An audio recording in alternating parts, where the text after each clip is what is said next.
कृष्णार्पणमस्तु भाग 3.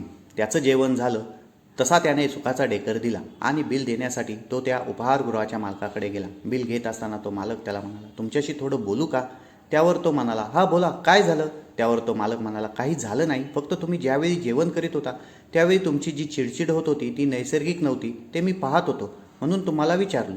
तो अवाक होऊन त्यांच्याकडे पाहत होता आणि म्हणाला, म्हणजे? त्यावर तो मालक म्हणाला की अहो, म्हणजे तुम्ही जे चिडून बोलत होता ते मनापासून नव्हतं, ते वरवरचं होतं आणि आत्तासुद्धा तुमचं मन मला प्रफुल्लित दिसते, तुमची कांतीसुद्धा तुकतुकीत दिसते आहे, जितका तुम्ही प्रवास केला आहे त्याच्यावरून. कारण तुम्ही इथले जवळचे दिसत नाहीत, तसेच तुम्ही गोंधळलेले दिसत नाही आहात. तुमचा आज जो काही कामाचा बेत होता तो कसा झाला मला माहीत नाही, पण तुमच्यापेक्षा मोठा आहे मी आणि तुमच्याहून थोडा जास्त जीवन जगण्याचा अनुभव आहे. तसेच तुम्ही एक प्रामाणिक आणि जबाबदार व्यक्तिमत्व आहे, म्हणून तुमच्याशी बोलायचं हे मी मगापासूनच ठरवलं होतं.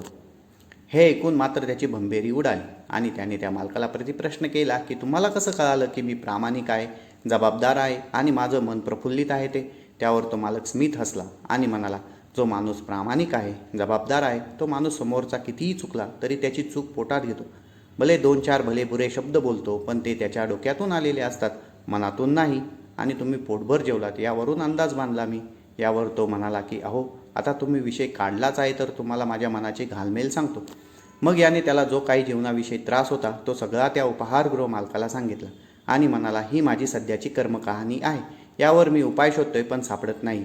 ठीक आहे, कधी ना कधी सापडेल मलाही उपाय, असं म्हणून तो तिथून जायला निघाला. तसं त्या उपहारगृह मालकाने त्याला पुन्हा थांबवलं आणि म्हणाला, माझं एक ऐकाल, अर्थात तुम्हाला वेळ असेल तर.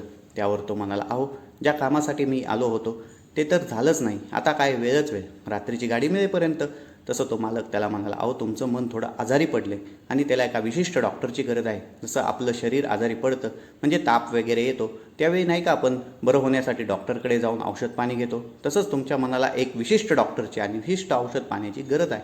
पण यासाठी तुम्हाला जो डॉक्टर लागणार आहे तो दृश्य औषध देत नाही, त्याची औषधंही अदृश्य असतात आणि ती तुमच्या कानाने आणि एकाग्रतेने घ्यावी लागतात. जेवढी तुमची एकाग्रता आणि ऐकण्याची क्षमता जास्त, तेवढा त्यांच्या औषधांचा गुण लवकर येणार. तो हे सगळं उत्सुकतेने ऐकत होता.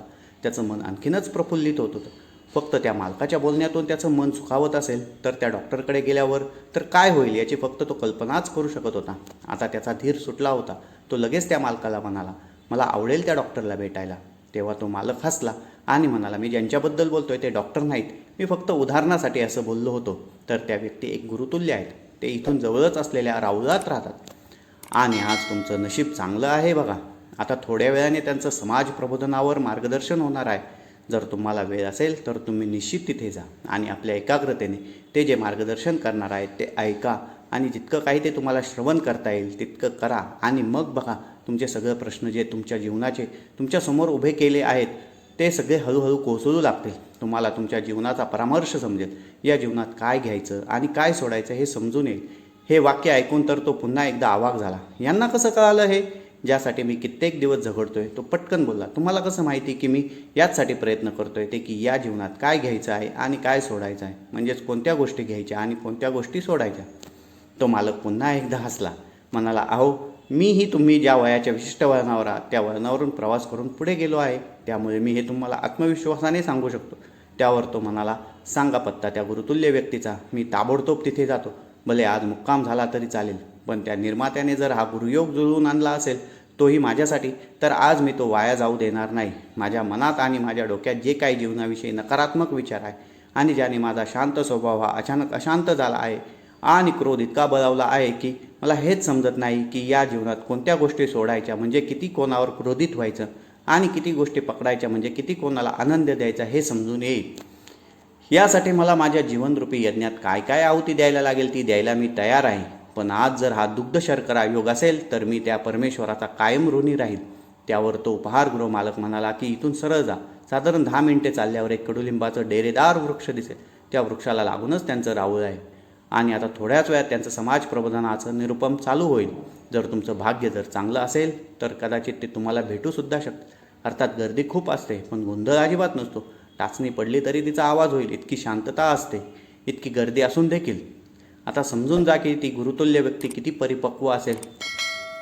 तो त्या उपहारगृहाच्या मालकाचे आभार मानून निघाला आणि मनातल्या मनात विचार करू लागला की उगीच आपण त्या माणसाला उलटसुलट बोललो आपणच शांत व्हायला हवं होतं. त्याचं तरी काय चुकलं? तसेच आपण उगीच ऑफिसमध्ये फोनवर बोलत असताना चिडलो. आज याच्याहून सुंदर असा दिवस नाही, असं तो मनातल्या मनात पुटपटत झपाझप पावले टाकीत तो ते राऊळ गाठू लागला. याच त्याच्या प्रश्नाची आज त्याला उत्तरे मिळणार होती.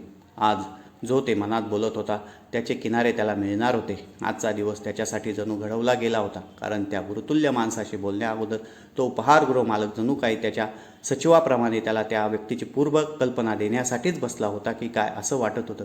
अखेर ज्यावेळी ती निस्सीम शक्ती ठरवते तेव्हा त्यात कोणीही बदल करू शकत नाही. शेवटी त्याला त्याच्या प्रश्नांची उत्तरे मिळणार होती. त्याला त्याच्या जीवनाचा एक वेगळा मार्ग सापडणार होता. आता जो दृश्य मार्गावरून चालला होता तिथे गेल्यावर मात्र त्याला तो अदृश्य मार्ग मिळणार होता की ज्यावर त्याला आता पुढे मार्गक्रमण करायचे होते.